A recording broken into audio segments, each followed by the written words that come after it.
things that used to be like instant foods. Got to be really careful about that, because if you take a look at the packaging, and I'm telling you, there's one thing your viewers can get from me about things to watch out for. I think you gotta have a dream. The School of Greatness. Really? Yeah. Please welcome Lewis House. You share a lot of science behind how we can beat cancer and other diseases by changing our diet, but it doesn't seem possible for most of the population to even think about that. So how is this possible? Yeah, well, first of all, thanks for having me on. I love talking about the making the impossible possible. And usually, first of all, you just have to kind of think through what your goals are. And so I'll explain sort of what my goals were when I got into this whole thing. So I'm a medical doctor. I'm trained as an internal medicine doc. And that means that I take care of men and women, young and old, healthy and sick. And one of the things that I trained myself more or less to do is a little bit different than how most medical doctors think, which is, we're trained to diagnose disease, chase it with drugs, and keep chasing it with drugs, right? Mm-hmm. So my view has always been, we start healthy, every now and then we get sick, but the real question is, how can we actually get back to health, and how do we prevent getting sick in the first place? So a little bit of a different orientation, and my goal has always been to keep health, protect health, or to get you back to health. I'm also a researcher. As a medical doctor, you're not, what I've been told is you're not taught about nutrition and actually teaching how to eat properly to reverse disease, or to prevent disease, I should say. So how come you seem to be one of the few that have gone outside of the box to say, hey, listen, we're not going to just pump everyone with drugs and put a Band-Aid on something. We're going to get to the root cause. Yeah, well, so here's a little bit of the kind of the under the skirt truth about this. Medical schools teach medical students that usually get less than 1 month worth of nutrition education in their entire 4 years. And then it never gets revisited throughout your entire career. And in fact, nutrition, when I went to medical school, was kind of dismissed as something that dietitians actually did. And when I trained in the hospital, now I trained at Massachusetts General Hospital. It's one of the Harvard teaching hospitals. Okay. So I could run a COVID unit. I could run an emergency room, not a problem. But what I realized after many years of taking care of patients is that when my patients would ask me, hey, doc, what should I do for myself? I realized I was never taught that answer. So I thought that was wrong. Now, my background as a researcher actually comes into play in terms of how I got into this whole field, because I'm what you call a vascular biologist. So that really means that I study the science of blood vessels. Okay. And blood vessels are important because we've got 60,000 miles worth of blood vessels packed inside our body. So you can imagine how important this network actually is. It delivers every bit of oxygen we breathe and all the nutrition we eat that goes through the bloodstream. You need the circulation to bring it to every cell and every organ. So that's what I studied, my science.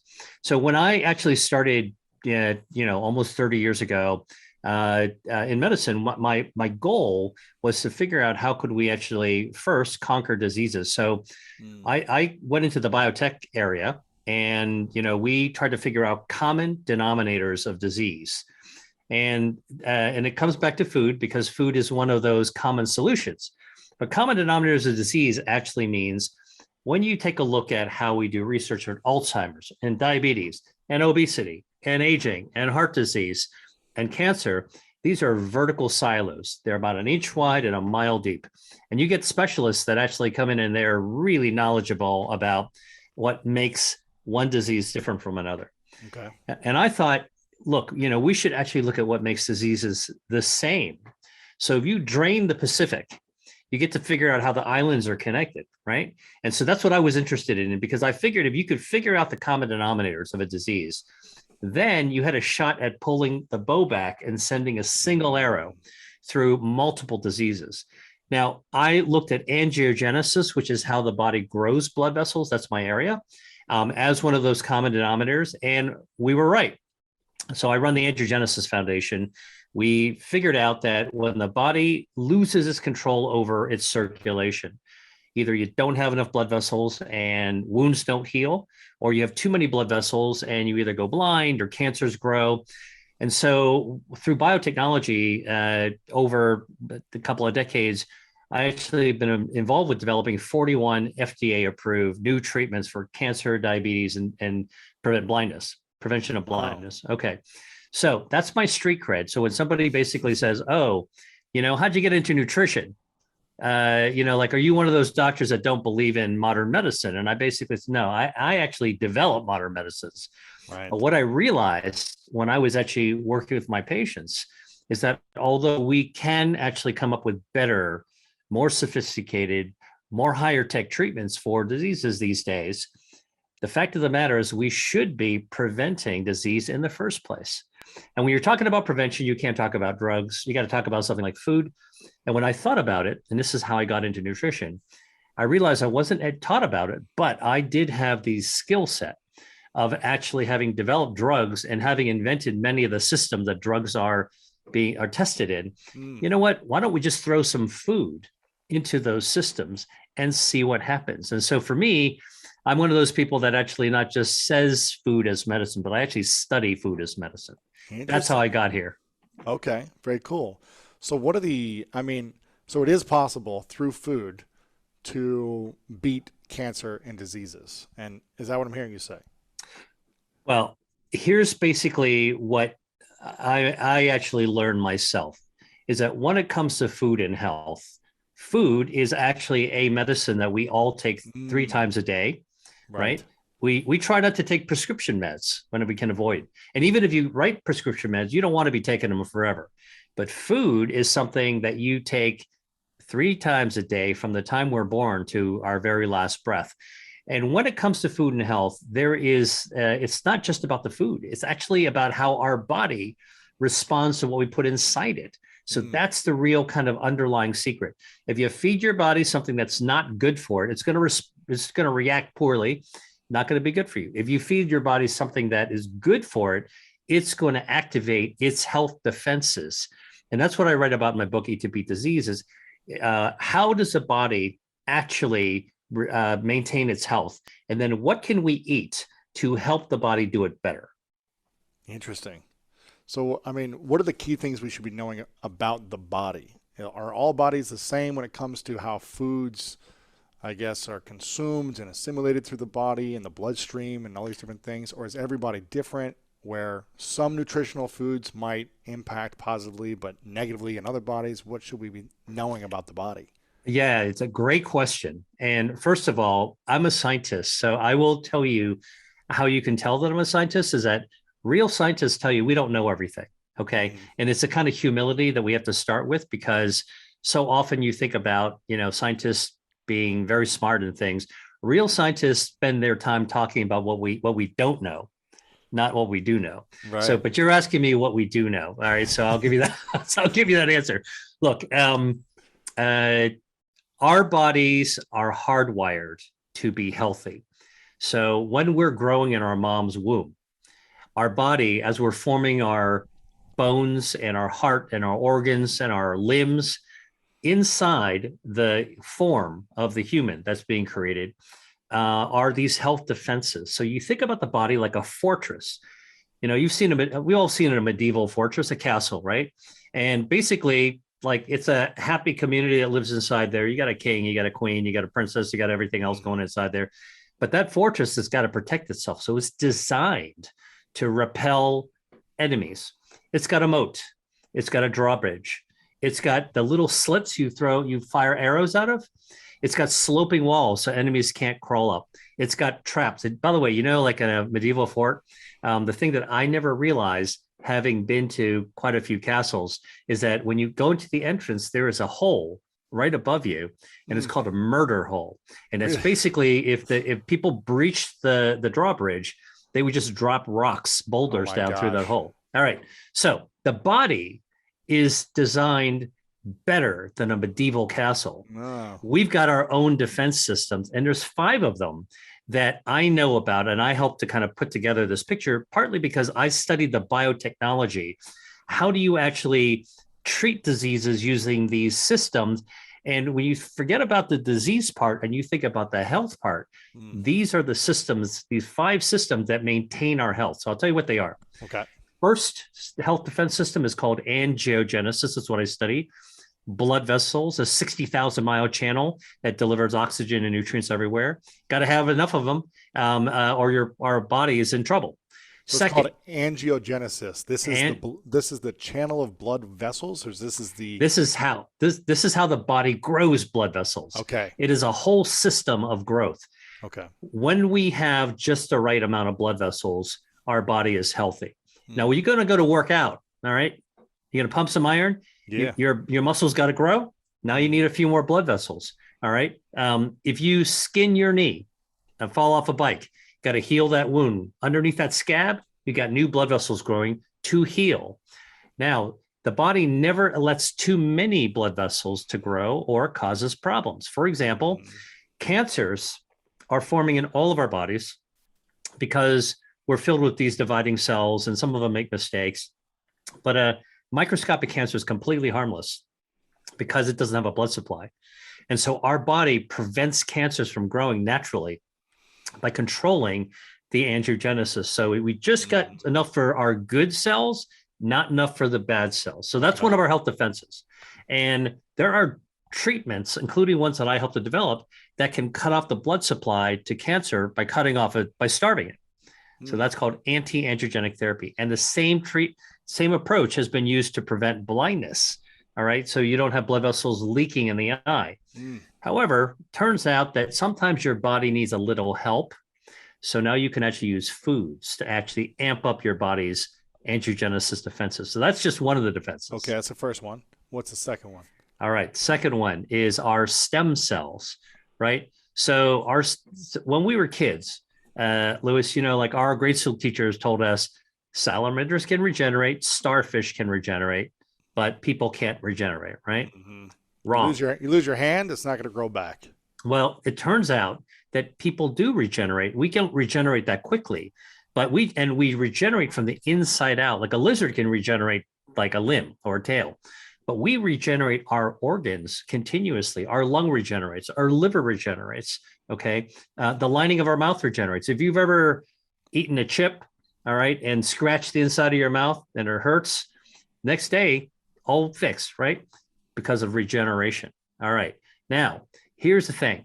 Turns out that the way we naturally regenerate is through stem cells, not the kind you go to a strip mall to have injected into your knee, but this is the kind that we're born with.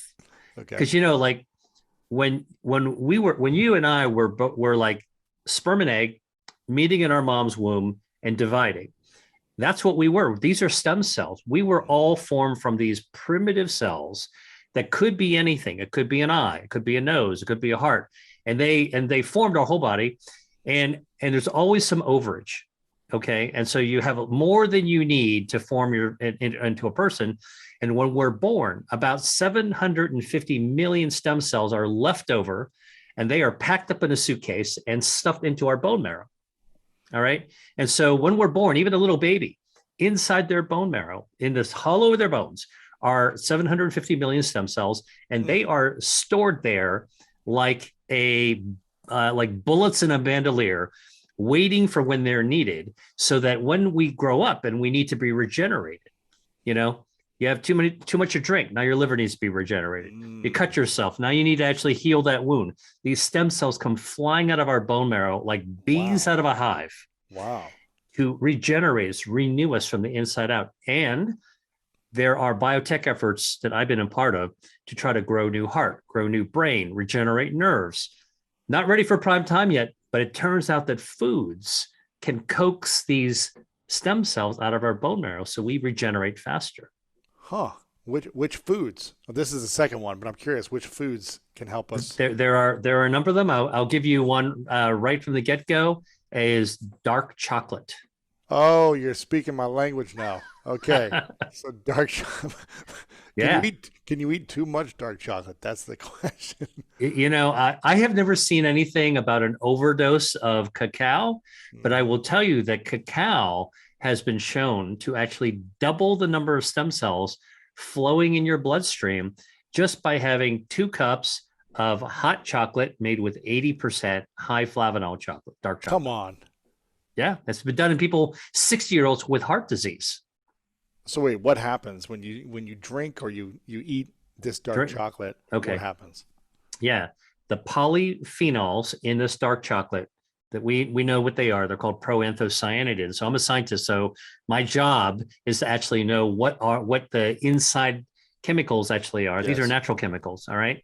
Most people don't need to know that, but you drink it and it tastes good. That's all you need to know. But I'll tell you, these natural chemicals found in cacao actually trigger a reaction in your body so that they call out the stem cells. So it is literally like bees flying out of a hive, can double the number of stem cells. And what's the practical impact? Well, there was a study done at UCSF in San Francisco that looked at 60-year-old men with heart disease. So these are people whose blood vessels were already not doing so well, and their blood flow wasn't going so well either, and their blood vessels were kind of sick. That's kind of the definition of heart disease. Mm-hmm. By having the stem cells coming out, they were able to actually double the resiliency, the function of their blood vessels. So they got better rebound, they're better agility. Their blood vessels are in better shape because their stem cells are regenerating their circulation. Wow. So this is human studies, right? Like most of the time you hear about scientists talking about rats or mice or cells. I'm talking about human studies. And that's kind of where we are with food as medicine. It's not the kind of like the guesswork. Like we can do serious research to get down to exactly what's actually happening at the human level. So that's the second health defense systems. Okay. Third one?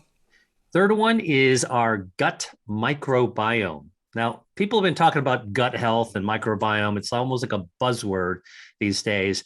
And people are saying, well, we can actually scoop your poop and we can actually measure your microbiome and we can tell you what you need to eat and what you don't need to eat.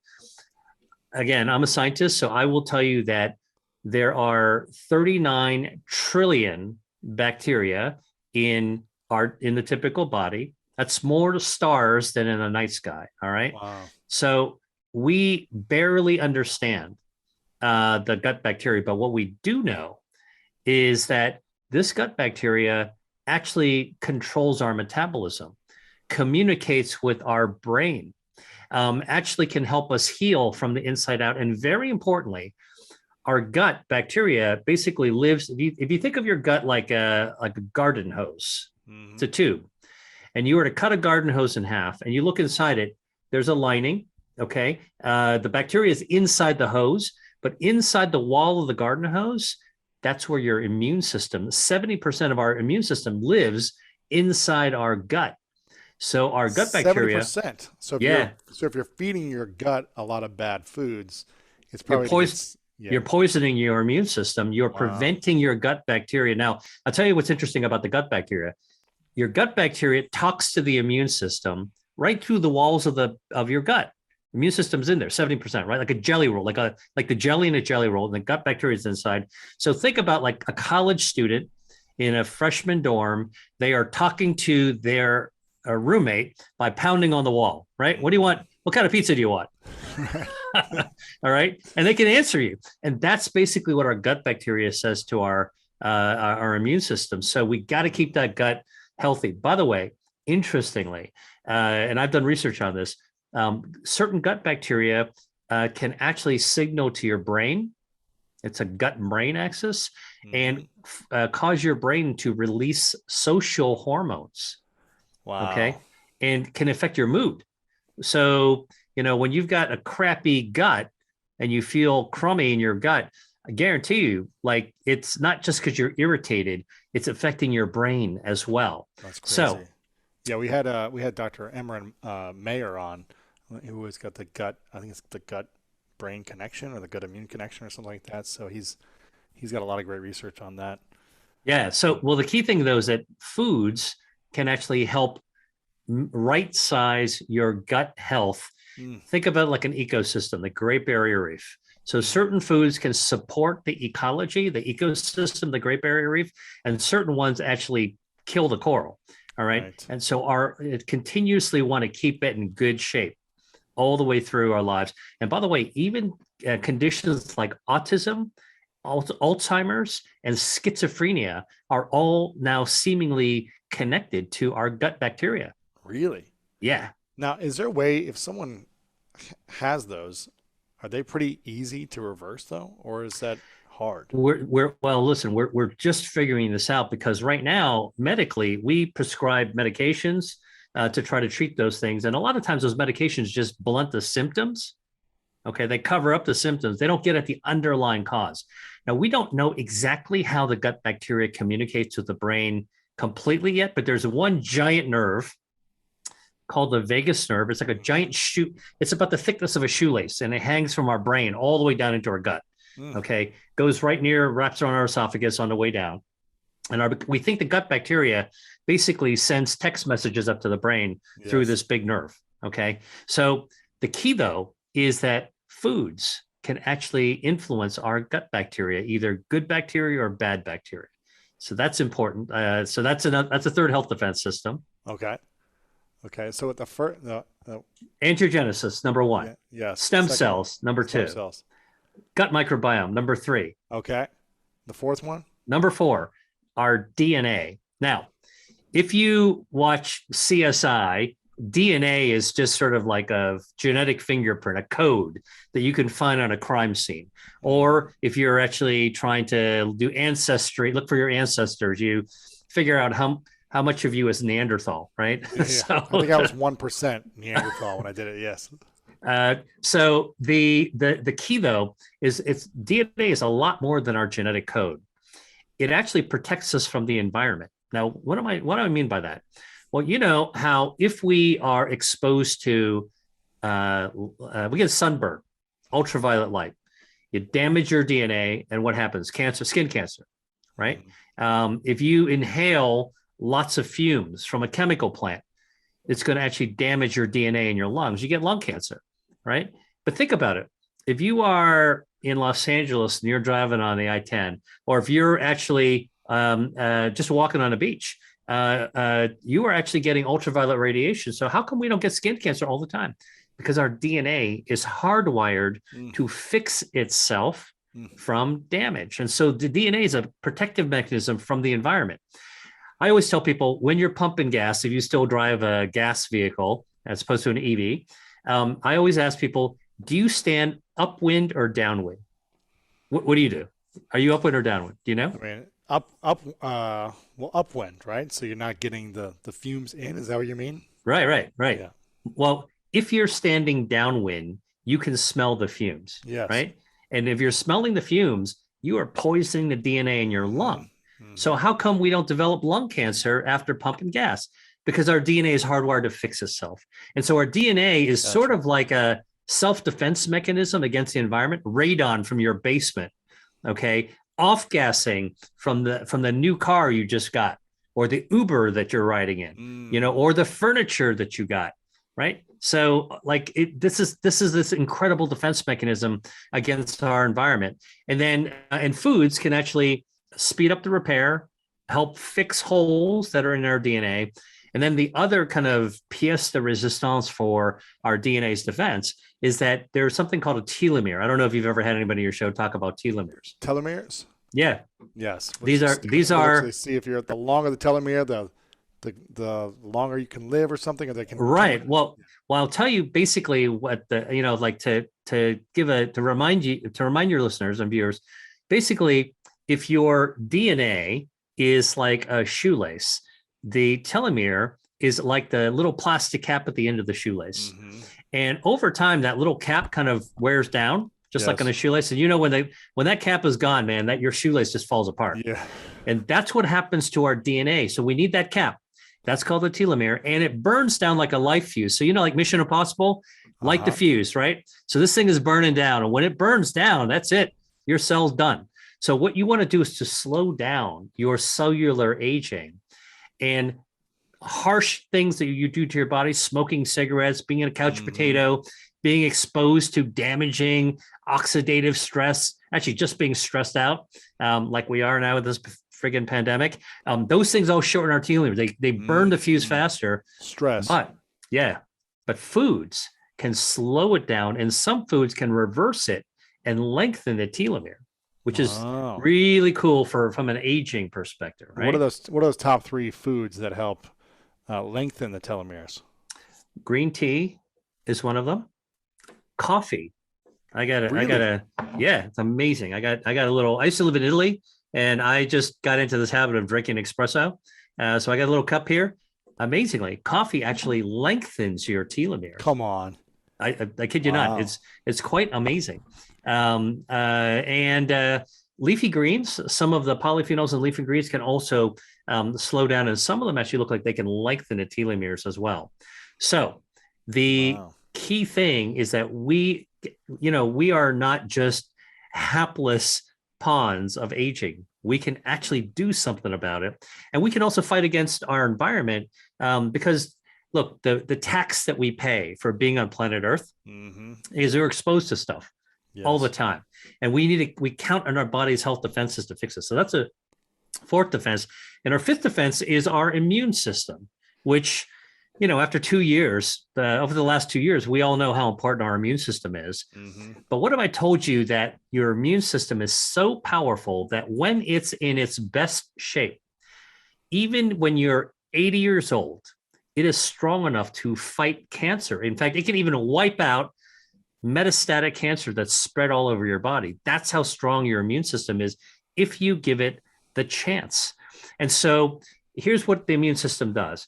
It's like an army of super soldiers. So Rangers, SEALs, Marines, Special Forces, they've all got, these are all parts of the immune system, all cells of the immune system. And like the Special Forces, they've got their own weapons, their own training, their own tactics, but they all work together for, the collective good. And what happens is that when you've got good, strong defenses, you can fight off invaders from the outside, bacteria and viruses, for example. But it's not just outside invaders. You got inside invaders as well. And those little microscopic cancers are inside invaders. And so our immune system patrols our body, okay? Cops on a beat. And they're looking for things that don't look right. And you see that microscopic cancer that can't grow because it doesn't have a blood vessels feeding it, angiogenesis. Basically, the immune system goes there and takes them right out. Okay. Wow. And takes a sniper shot and it's gone. And so that's why we got to protect our immune system. And there are lots of foods that can actually boost our immunity as well. What would be those top 3 that boost the immune system? Blueberries are a food that definitely boosts the immune system. It's in young people as well as older people. They boost the natural killer cells, which is really cool. Broccoli sprouts can boost our immune system. Now, these are the 3-day-old sprouts. These are like the 3-day-old sprouts, right? Okay. Okay. I mean, okay. Here's something most people don't know. The big broccoli that when we eat broccoli, we really, our moms told us to eat the treetops, right? They're all the same. You go to the freezer section of a grocery store and you buy some frozen broccoli, and they all look the same. They're all the same size. That's not really what broccoli looks like. If you go to the farmer's market and you see a real broccoli, is this gigantic stem with a little bit of treetop. Okay. Right. So what's in a broccoli? It's called sulforaphanes. And that's what gives broccoli that unique taste of broccoli. It's a little sulfurous. Okay. So you got to put a little olive oil, a little bit of garlic, and you can saute it up. Okay. Yeah. So the sulforaphanes, we've done research now looking at what's in the treetops. And it turns out that these sulforaphanes can starve cancer, anti-angiogenic, really? help your body cut off the blood supply to cancer. Broccoli treetops have it. But guess what? The stalk of the broccoli has twice as much of the good stuff than the treetops. Eat the stalks. Eat the stalks. So, man, like if you don't want to saute the stalks, like a lot of cultures will just cut the stalks and saute them. Stick it in a blender. You can make it into a smoothie or make a soup out of it, And so there's a lot of good things you can do. Put a little broccoli stem, little oregano powder. You can do light it right up, a little turmeric. It'll be really good a smoothie or a soup. However, here's the thing. So imagine this adult broccoli having these sulforaphanes. Well, it turns out that these big broccoli plants used to be sprouts, and the sprouts pretty much were sprouted from the seed with all the sulforaphanes it's ever going to have. All right. So when it gets bigger, it just gets distributed with the stalk closer to the ground, having more of it, of course. But the broccoli sprouts have 100 times more of the sulforaphanes, the good stuff, as a grown-up broccoli. So sprouts, broccoli sprouts. Now, studies have been done to show that if you give people a flu shot, people in the winter should get a flu shot so you don't get the flu. All right. Just go to your drugstore to get one. Turns out that if you they did a study looking at people getting the flu shot, and they gave half the people a little shake made with broccoli sprouts, and the other group just got a placebo. And the people who got the broccoli sprout shake and the flu shot, their beneficial response of their immune system is 22 times higher. Like it totally rocked if they actually had a broccoli sprout shake. So that's not food versus medicine. That is food and medicine, which is really cool, right? Interesting. So we never want to throw out, we don't want to throw out the baby with the bathwater. We want to figure out how to make everything go work even better. Absolutely. Wow, this is fascinating. Okay, so I'm curious because you talked about this process where all these diseases or cancers seem to have this thing in common, right? These heightened blood cells. Is that what it is, or too many blood cells? Too many blood vessels. That are feeding the cancer. They're feeding the cancer. So I'm curious. Do you know, is there a specific cancer or disease that's easier to reverse? Okay. So let's take a look at what we know from the cancer treatment perspective. So I work in this area, and I've been involved with helping treat cancer patients. So we do know that there is a new type of medicine that's not chemo, that if you they're called anti-angiogenesis. So they cut off the blood supply feeding the big cancers. By the time, so here's a research experiment that was done a couple of decades ago in the lab that I worked in. If you grew tiny little cancer cells and up to the size of the tip of a ballpoint pen, that's about 3 millimeters in diameter, and you kind of floated them in a broth and didn't allow them to touch blood vessels, they would just stay there at that size almost indefinitely. Okay. And in our body, that's the size that the immune system would wing by and take out. The moment you allow blood vessels to grow into that microscopic mass, that tumor will grow 16,000 times in 2 weeks. It'll explode. This is like a trigger that's get pulled in order to have cancers grow up. And for that reason, biotech companies started to develop anti-angiogenic drugs to treat cancer by cutting off the blood supply. So there are about a dozen anti-angiogenic drugs that have changed the game for treating kidney cancer and liver cancer and lung cancer and even brain cancer. All right. So we know that we can actually do this with drugs. The question is, can we do it with food? Not so much when cancer is out of the barn, horses out of the barn, but what about prevention? What are foods that can prevent cancer? Well, it turns out that 2 apples a day actually can lower the rate of lung cancer and colon cancer. Why? Because there are natural substances in apples like quercetin. That's one of the natural chemicals that actually are naturally anti-angiogenic. Green tea actually has been lowered risk of colorectal cancer. Okay. Particularly in women. And what's in a cup of green tea are these polyphenols, e.g. CG. And when you drink it, it gets in your bloodstream. Why? Because the blood vessels are carrying it. And now your blood vessels loaded with this cancer-starving stuff. These little tumors don't have a chance. Wow. Yeah. Okay. Is it the same as eating 2 apples a day and eating these specific foods as it would be just putting all those ingredients in a supplement and taking the supplement? Would that work just as well? To have like the super supplement that is just the killer of all cancer and diseases, of all these different nutrients? Well, look, I'm a researcher, and I've been involved with drug development. And so if it were that easy, it would have been done a while ago. Right. But I can tell you that what I tell people is that the whole food is always going to be a little bit better for the following reason. Number one, for a supplement, you reduce it to a couple of different elements, that you try to pack into a capsule. The whole food, man, it's got hundreds, if not thousands of natural goodies and chemicals, including like an apple's got the skin, it's got ursolic acid, it's got fiber, which feeds your gut microbiome, it's got quercetin, which cuts out the blood supply. So you're getting all that in there, compared to just one thing you try to pack into a little capsule. That said, supplements are useful, and I'm involved with designing and developing supplements as well. What we want to do, supplements, the term means topping off, right? So you're supplementing, you're not replacing. And this is what, like what you were just asking, Lewis, is so important. Like, can we just not bother eating and just have a supplement? No, man, like you should be eating because you enjoy food. It's good for us. It brings people together. It tells us something about our traditions, our culture, our family, our community. Everybody's from someplace. Everybody's got something that they love to eat. And of that list, there's some good stuff in it. And so we should really lean forward. So that's the other thing that's a little bit different from me, that compared to a lot of other doctors that tell people what not to eat.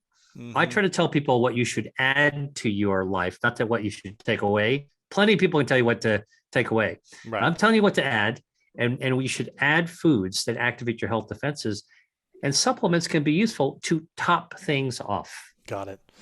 I've been told many times that inflammation is also a big, I guess, warning sign for diseases and cancers. And the more inflammation, the more your body is less capable of defending itself, and its immune system is weaker, is what I've been told.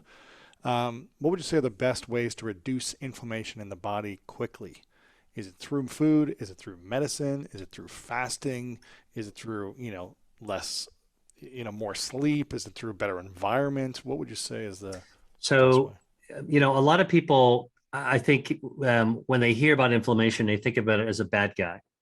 And what I want to tell you is that inflammation is normal, and it's just part of our immune system.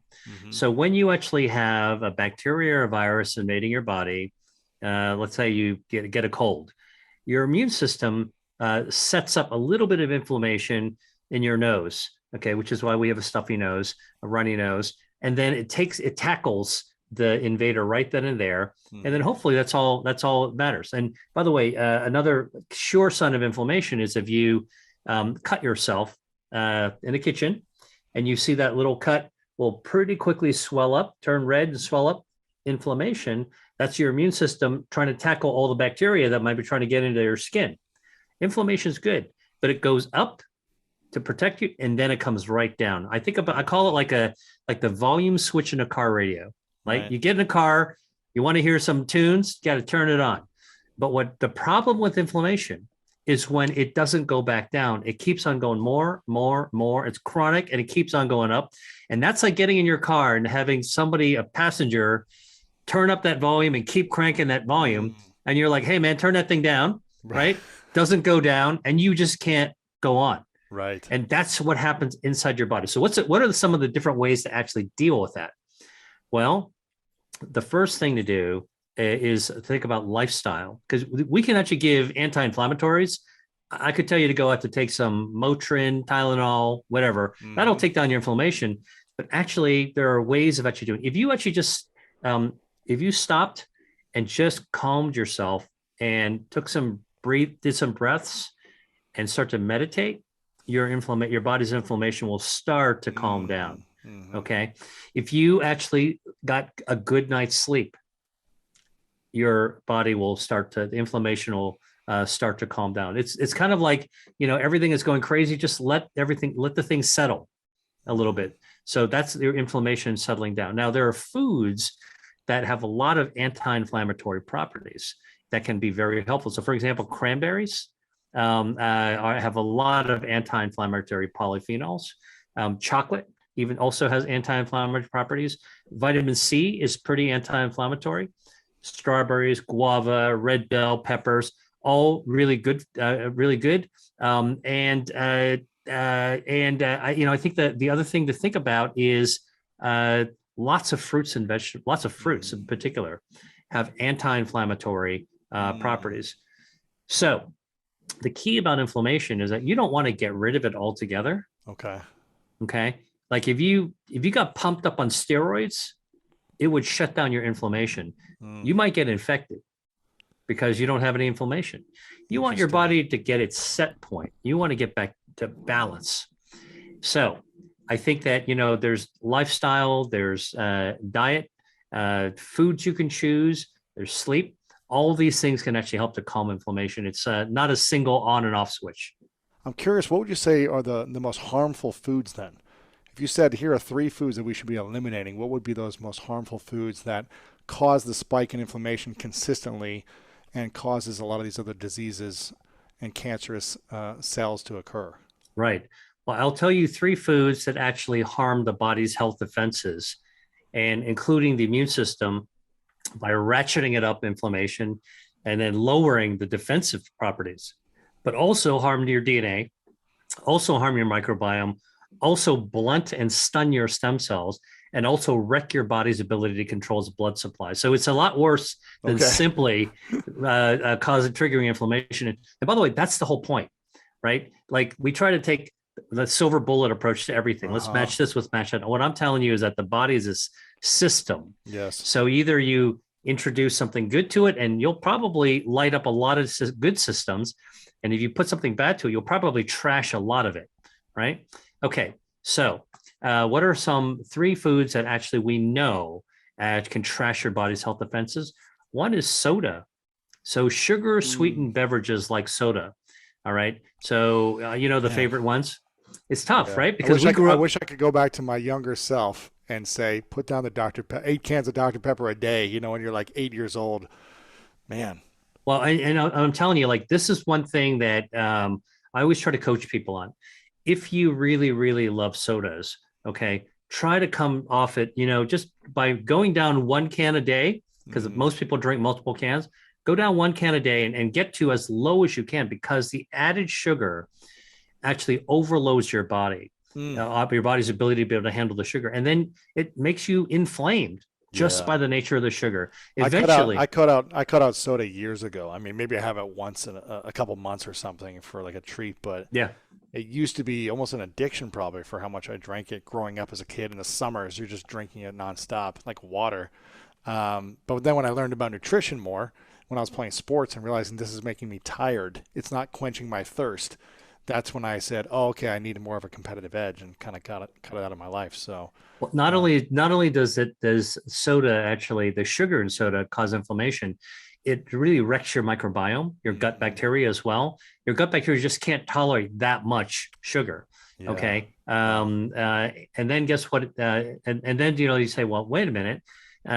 That's why we have diet soda, right? Turns out that those artificial sweeteners in soda screw your microbiome, your gut bacteria, even more. Ooh, more than regular can of soda. More than a regular can of soda. Come on. So if it says 0 sugar and it's a soda or a pop, you're saying that could be more harmful than for your gut microbiome. Gotcha. Right? Because the 0 sugar is actually to prevent, glucose spikes in your body. But in point of fact, it actually wrecks your gut microbiome. And remember what I told you, that gut microbiome communicates your brain, communicates your immune system, communicates your healing systems.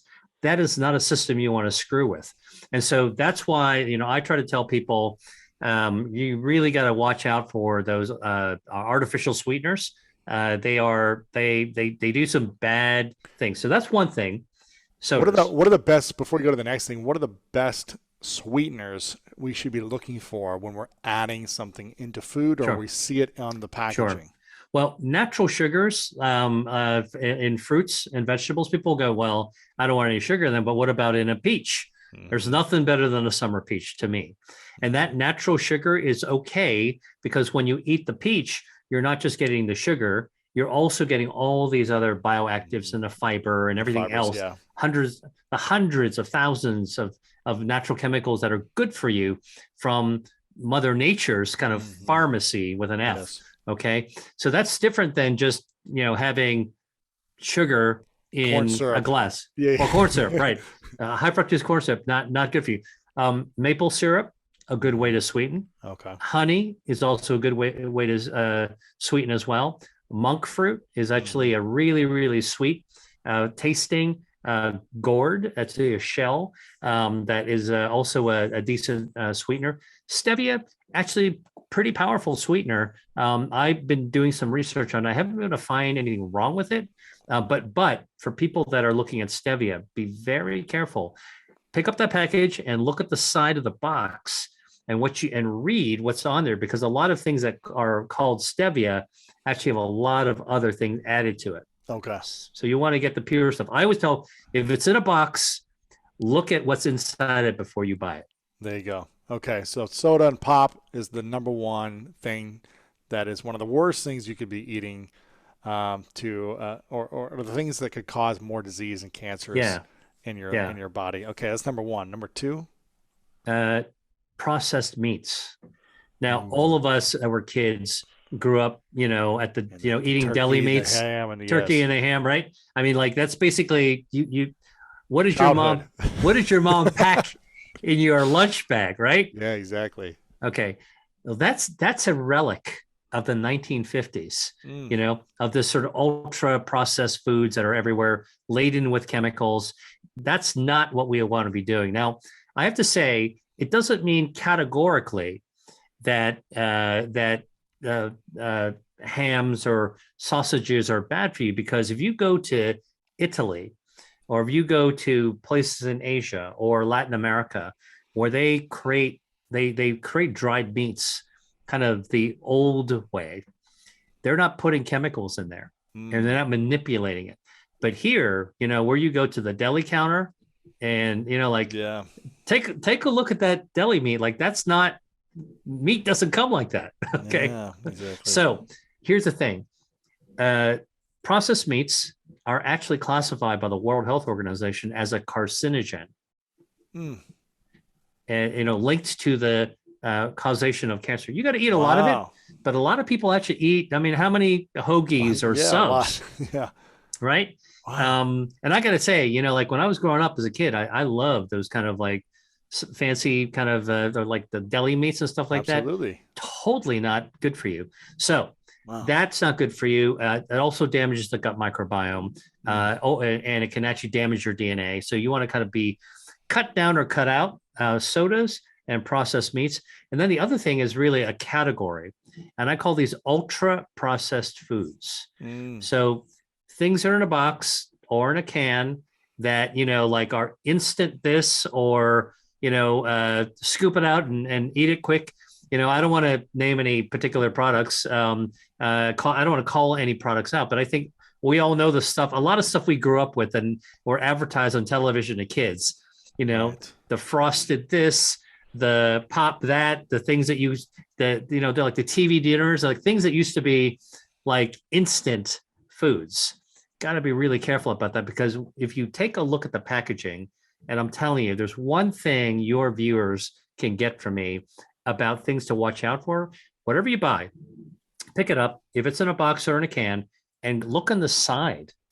Don't look just at the label. Look at the name of it. Look at the side and see if you recognize the ingredients. If you start, start losing track and you can't pronounce and you don't know what most of that stuff is, it's an ultra processed food that harms your DNA. That lowers your immunity, that screws up your gut microbiome, it impairs angiogenesis. It actually causes our cells to age faster. Those telomeres burn down faster. Oh, man, by those processed foods. Yeah, ultra processed foods, ultra, right? Okay. What's the difference between ultra and processed? Okay. So look, processing is technically any type of food you manipulate. Like, if you pick a tomato and you cut it up and you make spaghetti sauce at home, that's processing. You're processing it. Okay. If you're taking flour and an egg and you're making homemade pasta, you're processing it. I'm talking about ultra processed. There's a term called extrusion. Have you heard of this? Yes. Okay. So basically you've got these die cut machines that, like, this goop gets thrown into, and like the big oil, like crazy oils get thrown in there. And then it just like pushes out like Play-Doh chunks of food that get cut and dried. That's what I'm talking about. Like, that's the ultra processing. It takes, I guess maybe the definition, it takes food and transforms it into a form you don't recognize. Got it. Okay. You don't recognize that food. Yeah, you don't want that. I'm curious, Dr. Lee, what do you think has been the biggest aha for you in your decades of work through from medical school to your research to your practice to these things, what was the biggest aha when you learned this thing? It changed everything for you. You know, there have been so many instances of that. Like as a scientist, I'm seeing new things literally on a weekly basis. Things are like my jaw drops virtually. You know, like last week, Lewis, I read about a new discovery that we just discovered a new type of human cell in our heart last week. Wow. Like, you know, like that's like I hit my head like, oh my God, really? We a couple of years ago, we discovered a new brain cell called the rose hip neuron. Okay. And it seems to be linked to depression. So I'm always amazed. I mean, as a scientist, I'm amazed by the marvelousness of the body and how much we don't know about it. And still, so we have to respect it. Did you know, by the way, that we had it also, this is just this past year, 2021, there was a landmark discovery that changed everything we knew about our metabolism.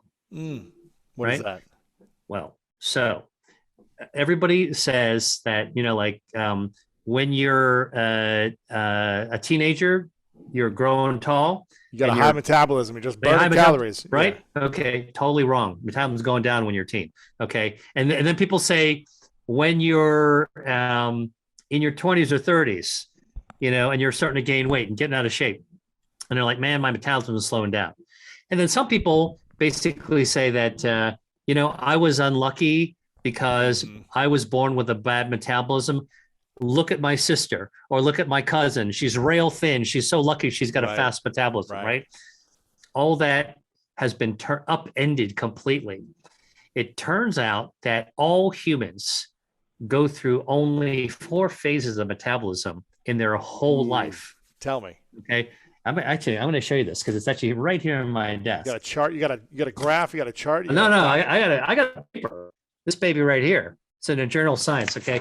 This is how researchers do it. Like I all around my office, man, like I am reading this stuff, and this paper, I tell you, I got to look at this. It studied like 8,000 people from like 30 countries, and it studied people from 8 days old to 90 years old across 20 different countries. All right. This is the largest study of human metabolism ever undertaken. And here's what they found, that if you subtracted out body fat, and which is different for everybody, okay, and you were to just go right down to the core of real metabolism, energy usage, energy generation, here are the 4 phases. When we're born, we got the same metabolism as our mother. Makes sense, synchronized, okay? From 0 or from the day you're born to 1 year old, your metabolism skyrockets. In fact, it's twice high when you're 1 year old as when you're 20 years old. Wow. Okay. So from 1 year old down to throughout your teenage years and puberty, at the time you think that you're eating a lot and your metabolism is going sky high, it's actually coming down from its peak. Interesting. Why does it seem like you're burning so many calories? Well, you're more active and you're growing. Yeah. So you may be burning more calories, but your metabolism isn't changing. This is the key thing. We are hardwired to go through these phases. Now it's going down to 20 years old, from 20 years old to 60 years old. Okay. From college to retirement, it doesn't change. It is rock stable. Huh. All right. So and then after 60, it starts to diminish, but not as fast as you think. It's a slow grade down. Okay. 4 phases of human metabolism. We never knew this before this year. All right. This is how new it is. So here's the key thing. What makes all the difference between people? Like why is your metabolism different than mine? And why is a sumo wrestler's metabolism different than, somebody who's on a runway in Milan? Okay. And it has to do with the fact that our metabolisms are all the same, but the lifestyle choices that we make can actually push our metabolism one way or the other. So our metabolism doesn't cause us to be fat. Our fat slows down our metabolism. It's the other way around. Interesting. Completely the way around. So how do we burn more fat then to All right, so speed up our metabolism? that's what I'm working on right now, and that is the topic of my next book, by the way, which I'm writing Okay. right now. Yeah, Okay. so stay tuned for that answer, because I'm onto something really hot on that. Wow. And I will give you a little bit of a Give me a sneak peek. What's that early sneak finding? peek. Yes. Well, you can eat certain foods to burn your fat down. Ooh. So What? while caloric restriction and fasting can actually also do it, it turns out there are certain foods that you can actually eat that will trigger it. Ooh, You what want are those? Give me some of those. I don't want to give you a too much. I don't want to give yours a spoiler, because I'll have you invite me back on the show. And Yeah, talk we'll have you about that back. when We'll my have next you back program. on for sure. We'll have you back Yeah. on for sure. You can give us the whole debrief. But what would you say are a couple of these foods at least that you think that are now researched and proven to be powerful fat burning? I'll give you one that's actually just a surprise. Is seafood, actually. Seafood Yeah. helps burn fat. Yep. Is it help burn fat, or it starts to trigger and activate the fat Triggers. burning process? It triggers. So there's certain elements in food that are newly discovered in research. Like I just told you some new stuff that's coming out of the hot off the presses. But I can tell you, like, this is what I do. The research that, if I told you about research about biotech developments, it may not actually mean anything to you for 10 years, maybe never. Okay. But when there's research about food or about your health, a lot of times there's stuff that has immediacy. You can put it to use right away. So cancer-starving foods, regenerative foods, gut health foods that can also help your brain, foods that slow down cellular aging, foods that lower inflammation and boost your immune system at the same time. That's what I'm talking about, because the power of healing rests inside our body, and healthcare is not something that we need to rely on when we go to the doctor's office, right? Every year you go once. Healthcare is everything in between that we do for ourselves, and food is a medicine that we take. Absolutely. I've talked about this many times on my show before, that I grew up in a specific religion called Christian Science, where it was more the practice of spiritual awareness, and that were spiritual ideas, and less on using medicine to heal, but more using the mind and awareness to heal, thought, which would then heal the physical body. So medicine was never really a thing I studied or really took growing up. It was just kind of like when we got sick or when something happened, we used thought, prayer, spiritual prayer to kind of remind ourselves of who we are. But I'm curious, do you think that people could live without modern medicine if they eat properly? Like all the things that you talk about in your book, Eat to Beat Disease, do you think we could live longer lives, healthier lives without the need of certain medicines? Or are you saying we should be using medicine and eating food when we need them? Well, we should be eating to enrich our lives from the time we're young all the way until our last breath. And that should actually be able to tackle about 2/3 of all the chronic diseases. And by the way, about 1/3 of all cancers are thought to be due to diet and lifestyle. 1/3 of cancers. All right. We ought to be able to dodge. But you got to start early, right? I mean, this is not one of these things where I've been smoking my whole life and now I'm going to actually turn over a new leaf. It's never too late to quit, by the way. However, the fact of the matter is that, so you grew up, as in the Christian Science framework, which you're in the Boston area, so that's where the hub is. The Mother Church is in Boston. Yes, it's amazing. It's an amazing place, a really spectacular place to visit, and a very special place actually. But I will tell you that the idea of having formative years groomed in a healthy mindset, yes, which is, I think, what you're talking about, yes, is so important.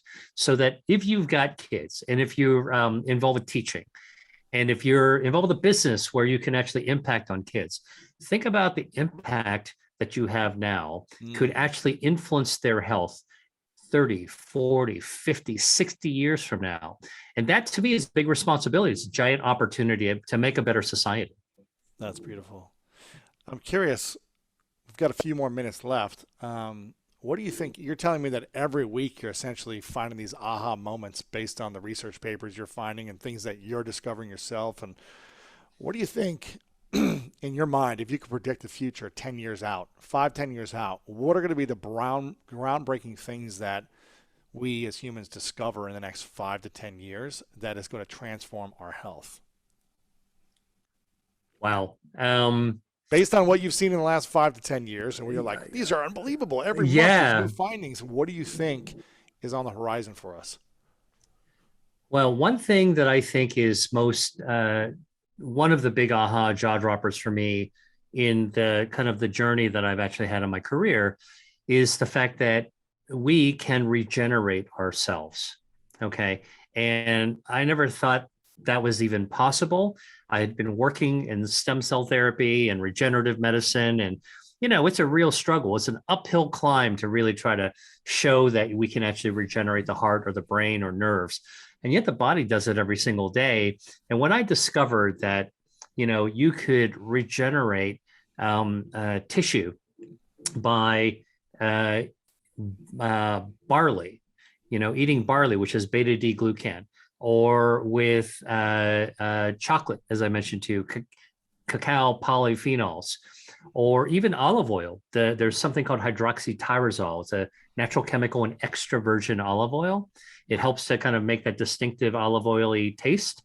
That can actually help to protect your stem cell. Or if you are not a vegan, but you eat seafood and you're really adventurous, that black pasta squid ink that they have sometimes on menus. I happen to, I like to explore different kinds of food. Squid ink actually protects your stem cells. Wow. It's like a shield. Okay. And so the fact that we can actually eat to regenerate. So I'm very excited by this idea that we can eat foods, and we're still discovering what foods can help propel our body's regenerative capacity. I think that's going to actually be groundbreaking. And then something that I'm actually working on that is really, future forward, right? So you're asking like what's going to be mind blowing in the future? Yes. All right.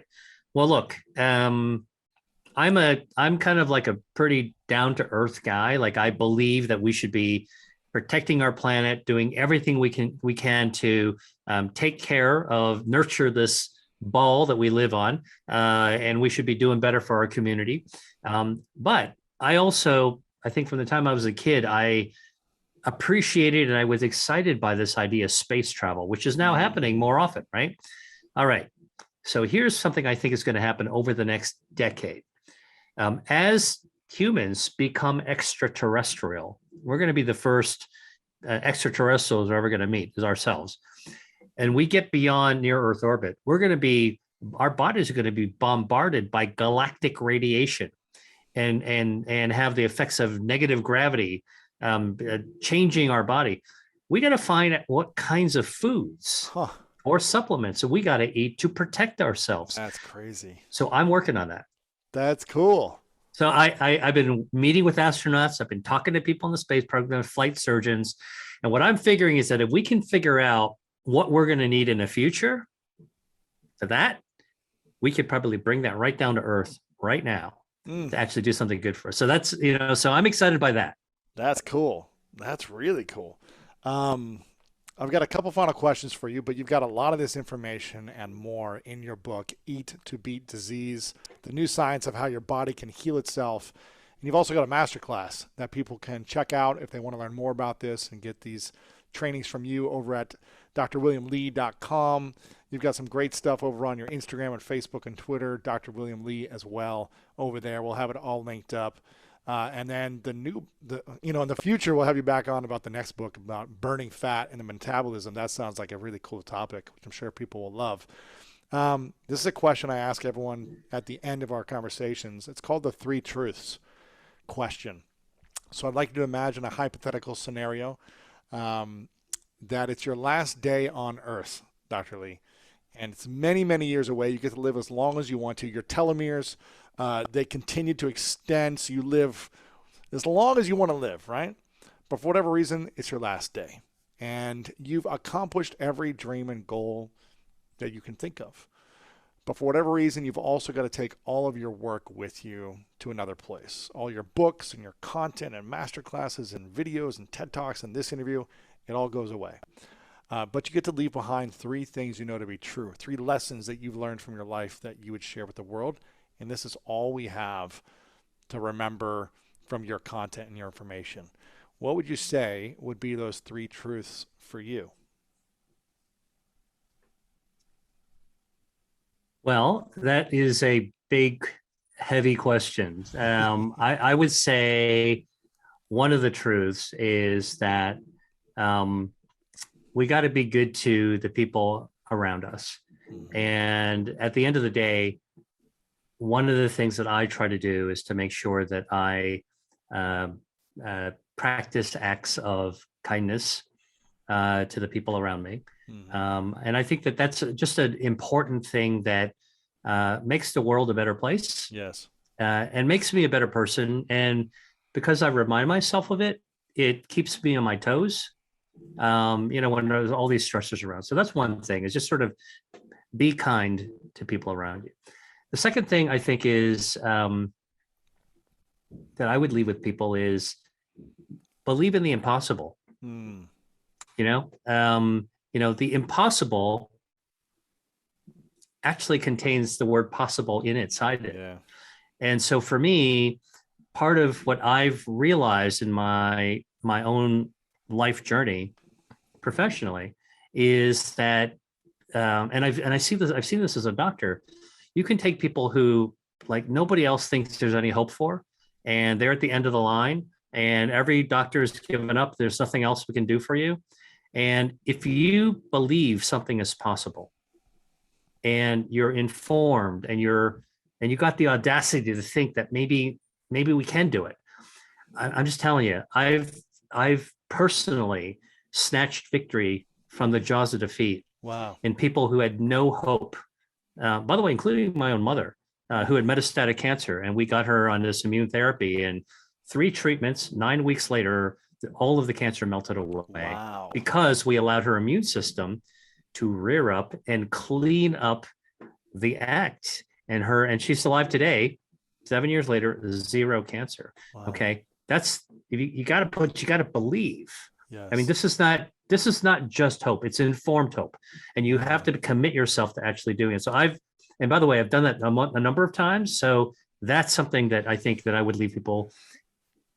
You believe, just remember that you can convert the impossible into the possible. And then the third thing I think is that I believe as a truth is that science leads the way. And it's going to take us to the future.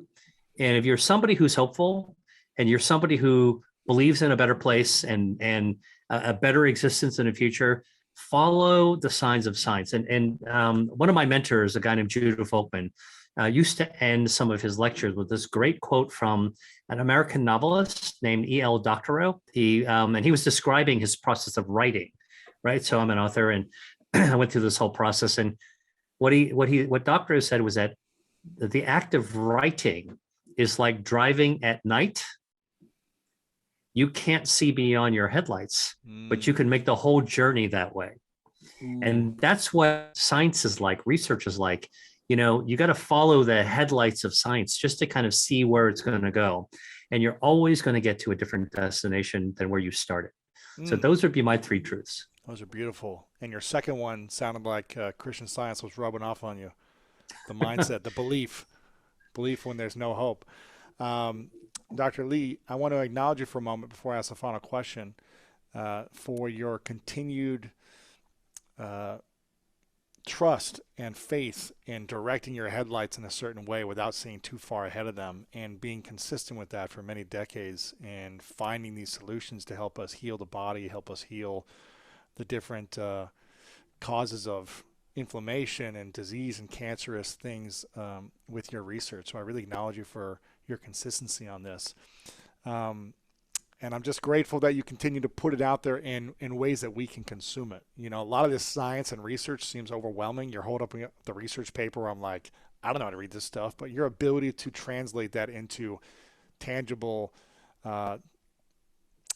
bite-sized information for us to start taking those actions is really powerful. So I acknowledge you for all that you do to communicate this wisdom. And my final question is, what is your definition of greatness? Wow. You're like the college professor that gives all these extra credit questions. Right. Hopefully hopefully the one that you liked, Yeah, exactly. I guess, the definition of greatness, I think is anything that's better than you thought. Because I think that there's so many different definitions, but we all come to the table with certain assumptions about almost everything and almost everyone. And to me, great is anything better than what you expect.